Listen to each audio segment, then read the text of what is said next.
এই, তোমাকে তোমার পাপ্পা এখন বকা দিছে? না বকা নাই নাই পাঠাই দিছে বকা দিয়ে। মিথ্যা কথা বলো কেন? বকা দিছে তো পড়ার জন্য না? হ্যাঁ পড়ার জন্য বকা দিছে। বকা দিয়ে আমাকে এই রুমে আম্মু পায়ে পাঠাই দিছে। এখন আমি অনেক মজা করবো। তোমাকে বকা দিছে, তুমি অনেক মজা করবা? আই আমাকে এখন পাঠাই দিছে। এখন আমি কি করবো বলো? এখন আমি অনেক মজা করবো। তোমাকে না বকা দিছে, তোমার তো মন খারাপ হওয়ার কথা, তুমি এখন মজা করবা? আই পাগল তুমি একটা পাগল। আমি এখন খেলাধুলা করবো।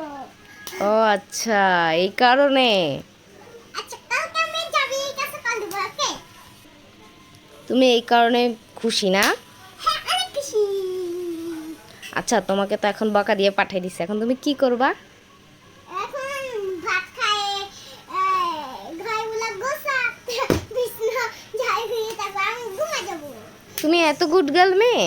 তারপর সকালবেলা উঠে আমি স্কুলে যাই রেডি হয়ে তারপর স্কুল থেকে আসে যাবে কাছে ফোন দিব বাবা নাস্তা খায়। তাই? কিন্তু বাট একটা সমস্যা আছে কারণ ইয়াতে কি সমস্যা? ইয়াতে তোমার বেলা এই আমাকে চুলগুলো আওলানো, তোমার চুলগুলো ঠিক ইয়াতে করো। বেলা বসে লাগছে ইয়াতে বেলা পড়তে হবে আমাকে। কথা বলো। হাতে মাথা কাঁপতেছে হাপু আসছে